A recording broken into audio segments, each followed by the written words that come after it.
ಅವರೆಕಾಳು ಉಪ್ಪಿಟ್ಟು ಮಾಡುವುದು ಹೇಗೆ ಅಂತ ಹೇಳಿಕೊಡುತ್ತೇನೆ. ಅವರೆಕಾಳು, ವಟಾಣಿ, ಕರಿಬೇವು, ನಿಂಬೆಹಣ್ಣು, ಹಸಿಮೆಣಸಿನಕಾಯಿ, ಅಲ್ಲ, ಈರುಳ್ಳಿ ಹಾಗೂ ಕೊತ್ತಂಬರಿ ಇವೆಲ್ಲ ಸಾಮಗ್ರಿ ಬೇಕು ಅವರೆಕಾಳು ಉಪ್ಪಿಟ್ಟಿಗೆ. ಈಗ ಬಾಣಲೆಯಲ್ಲಿ ರವವನ್ನು ಹಾಕಿದ್ದೇನೆ. ಈ ರವವನ್ನು ಹುರಿದುಕೊಂಡು ಕುಸುಬೆ ಎಣ್ಣೆ ಯೂಸ್ ಮಾಡಿರಿ, ಅದು ಆರೋಗ್ಯಕ್ಕೆ ಒಳ್ಳೆಯದು. ಸ್ವಲ್ಪ ಕುಸುಬೆ ಎಣ್ಣೆ ಹಾಕಿ ರವವನ್ನು ಹುರಿದುಕೊಳ್ಳುತ್ತೇನೆ. ಈಗ ಬಾಣಲೆಗೆ ಎಣ್ಣೆ ಹಾಕಿ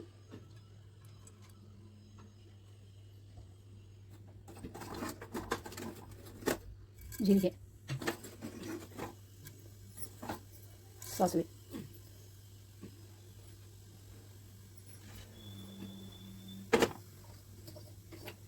ಒಗ್ಗರಣೆಯನ್ನು ಹಾಕಿ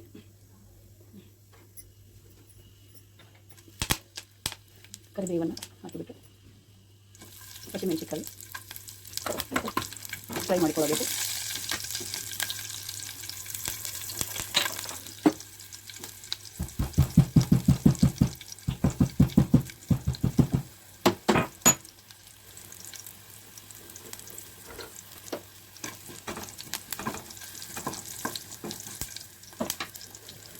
ಈಗ ಅವರೆಕಾಳನ್ನು ಹಾಕಿ ಸ್ವಲ್ಪ ಫ್ರೈ ಮಾಡ್ಕೊಳ್ಬೇಕು.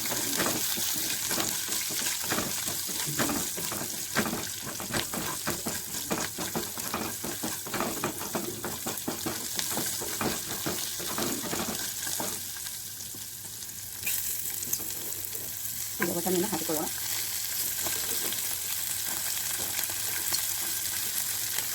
ನೋಡಿ ಹೇಗೆ ಕಲರ್ಫುಲ್ಲಾಗಿ ಕಾಣಿಸ್ತಾ ಇದೆ. ಗ್ರೀನ್ ಅವರೆಕಾಳು ವಟಾಣಿ ತುಂಬ ಹೆಲ್ದಿಯಾದ ಡಿಶ್. ಇದು ಕೂಡ ಸ್ವಲ್ಪ ಫ್ರೈ ಮಾಡಿಕೊಳ್ಳೋಣ.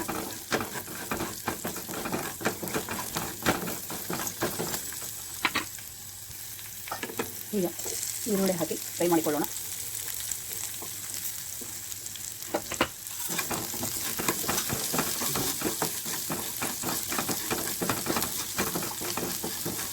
ಸ್ವಲ್ಪ ಕಂದು ಬಣ್ಣ ಬರುವವರೆಗೆ ಫ್ರೈ ಮಾಡಿಕೊಳ್ಳಬೇಕು.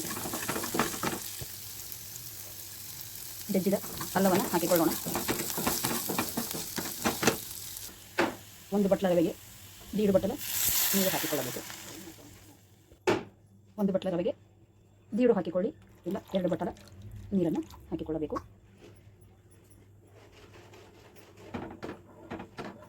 ಈಗ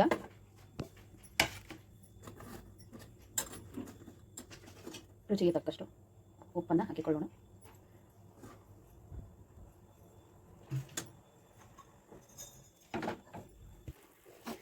ಈಗ ರವೆಯನ್ನು ಹಾಕಿ ಸಣ್ಣ ಉರಿಯಲ್ಲಿ ಕೈಯಾಡಿಸುತ್ತಾ ಗಂಟಾಗದಂತೆ ಕೈಯಾಡಿಸಿರಿ. ಅವರೆಕಾಳು ಉಪ್ಪಿಟ್ಟು ರೆಡಿಯಾಗಿದೆ. ಈಗ ಸ್ವಲ್ಪ ಮೇಲ್ಗಡೆ ಲಿಂಬೆಹಣ್ಣನ್ನು ಹಿಂಡೋಣ. ಲಿಂಬೆಹಣ್ಣು ಹಿಂಡಿಬಿಟ್ಟು ಸ್ವಲ್ಪ ತುಪ್ಪವನ್ನು, ಇಷ್ಟವಾದರೆ ತುಪ್ಪವನ್ನು ಕೂಡ ಹಾಕಿಕೊಳ್ಳಬಹುದು. ಹಾಗೆಯೇ ಈ ರೀತಿ ಮೇಲ್ಗಡೆ ಕೊತ್ತಂಬರಿಯನ್ನು ಹಾಕಿಕೊಳ್ಳಬೇಕು. ಲಿಂಬೆಹಣ್ಣನ್ನು ಉಪ್ಪಿಟ್ಟು ಆದ ನಂತರ ಮೇಲ್ಗಡೆ ಹಾಕೋಬೇಕು, ಇಲ್ಲಾದರೆ ಅದು ಕಹಿ ಆಗುತ್ತದೆ. ಅವರೆಕಾಳು ಉಪ್ಪಿಟ್ಟು ಈಗ ರೆಡಿ ಆಗಿದೆ. ಅವರೆಕಾಳು ಉಪ್ಪಿಟ್ಟು ರೆಡಿಯಾಗಿದೆ. ಮೇಲ್ಗಡೆ ಡೆಕೋರೇಷನ್ಗೆ ಕೊತ್ತಂಬರಿಯನ್ನು ಇಡ್ತಾ ಇದ್ದೀನಿ. ನೋಡಿ, ಅವರೆಕಾಳು ಉಪ್ಪಿಟ್ಟು ರೆಡಿ.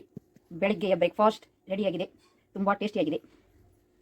ಟುಡೇ ಸಂಡೇ ಸ್ಪೆಷಲ್ ಅವರೆಕಾಳು ಉಪ್ಪಿಟ್ಟು ತುಂಬ ಚೆನ್ನಾಗಿದೆ. ಹೆಲ್ದಿಯೂ ಕೂಡ ಇದು. ಅವರೆಕಾಳು ವಟಾಣಿಯಿಂದ ಮಾಡಿದ ಹೆಲ್ದಿ ಉಪ್ಪಿಟ್ಟು.